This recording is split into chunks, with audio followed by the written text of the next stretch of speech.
Dark chords on guitar. In this guitar lesson, I will unveil for you how to add dark, sinister, haunting chords to your guitar playing. First off, we're going to start out with the chord voicings, then the intervals that make them sinister, and last, stick around till the end. We're going to go through everything note for note that you just heard in the beginning. So we start out in the key of E minor.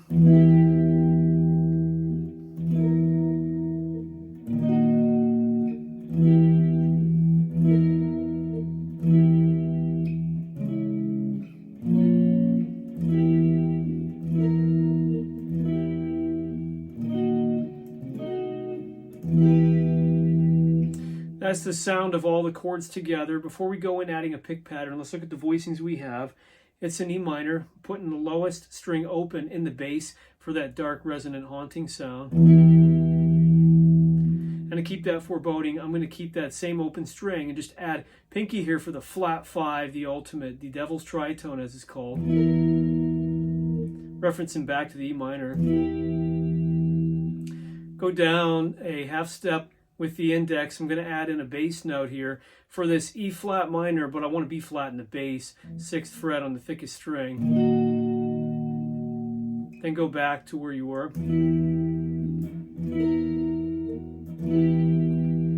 I want to put in some more sinister minor chords. So we had a 9th fret, thickest string, C sharp minor, B flat minor. Referencing back to the first main 2 chords. And then an ending to circle back to the beginning, and you can put that on a repeat. This makes a really nice haunting intro for your song, a really dark atmosphere to set the mood. So in these voicings here, practice some if you need to with chord transitions 2 times per chord.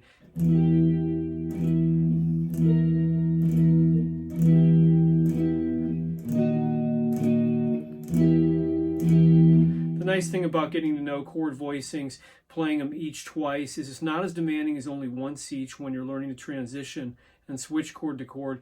But doing it a second time allows you plenty of practice making the transitions, all the while giving yourself a little extra time to think about your next move.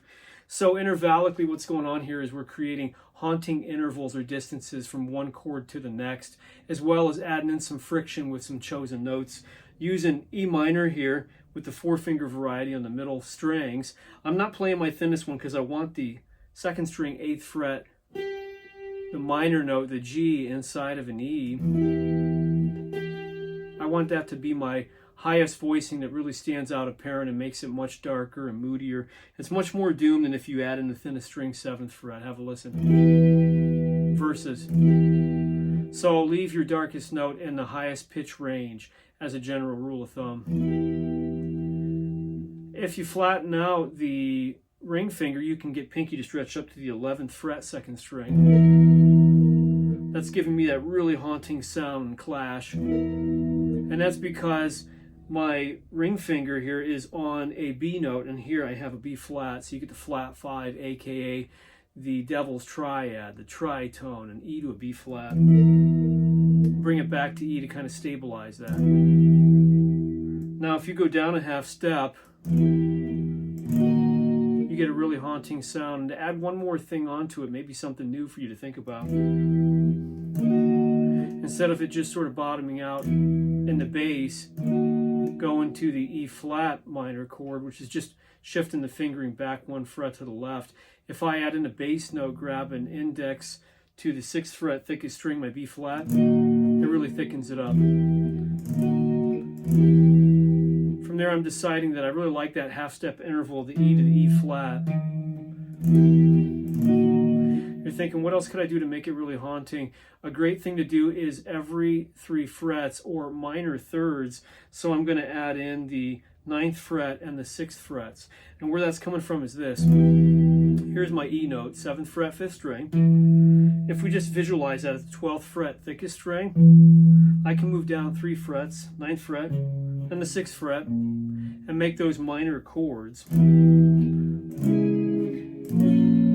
bring it back around to square one, and then start the mood over again. So that kind of creates a little theme. If you take an idea of just 2 or 3 introductory chords and then you alternate with different chords at the end, you got some melodic development that keeps it interesting. So again, for instance, this would be my main theme. Then I have second time around.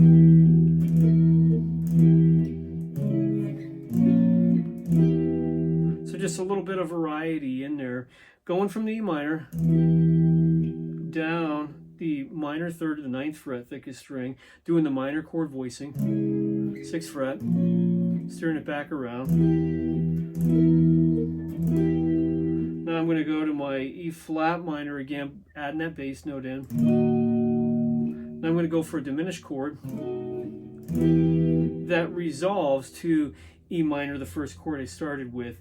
And what happens here is, with this fingering grip I've got, I can just think of my index climbing down 1 fret from the 7th fret 4th string to the 7th fret 5th string, and I'm back on it.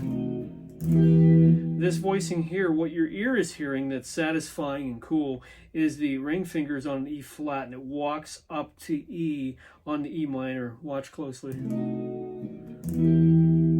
So it kind of resolves and alleviates that really nasty tension that you intentionally built up. Let's go through the chords themselves one more time, and then stick around till the end.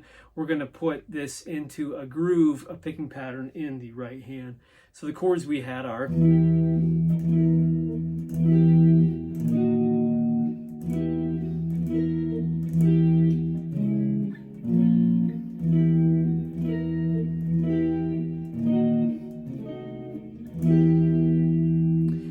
and if you wanted to make that a little longer, you simply would extend it on a repeat. So hopefully that gives you some great songwriting ideas here, as well as some chord voicings you can use. So when it comes to rhythm here, since you've stuck around this far, we're going to get into some things you can do with the pick pattern, like you heard in the intro. I'm going to go through it note for note. The idea here is a lot of sort of ascending, going up high, and then responding to it by going down low. So sort of ascending and descending back and forth, to keep it in a fun, sort of unpredictable motion. That gives you this kind of effect. So you've got kind of a 1 and 2 and 3, 4, and what we're really doing here is playing a lot of 8th notes. 8th notes tend to drive the rhythm in all things rock and metal. And so we're mostly going to drive those and let the chords produce the sound note by note. Here we had our contrast headed low to high, and then arpeggiating this next one as well. By arpeggiating, I'm talking about breaking up the chords one note at a time, yet letting them ring out. So do be sure to let them ring out. You want them to ring out and clash and create that friction that we're after for these dark chords on guitar. Again, that was...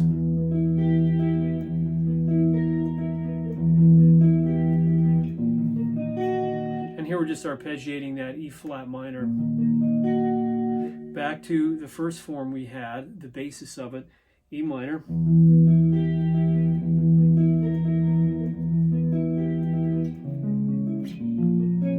Here I'm just basically driving 8th notes.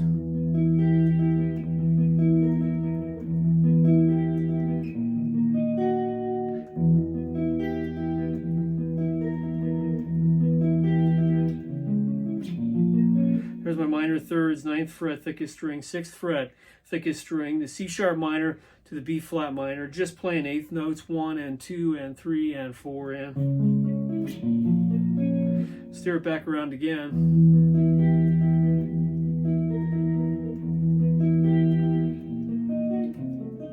And there I'm just arpeggiating once more on the last 2 chords that bring it back around to E minor. And so I'm playing off the E flat minor, skipping over the 5th string because it sounds kind of ambiguous playing just a root note. Here's my diminished. And kind of a dramatic deep flow through at the end to kind of finalize it. One more thing I did in there for rhythmic variety is I'm going to add a little bit of triplet feel in there.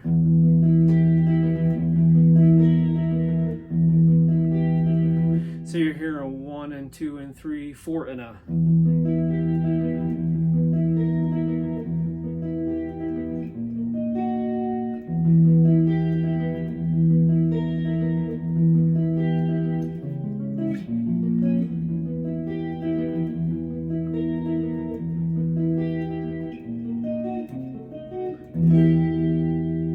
now you're on your way to playing dark chords on guitar. Stay tuned for loads more just like this.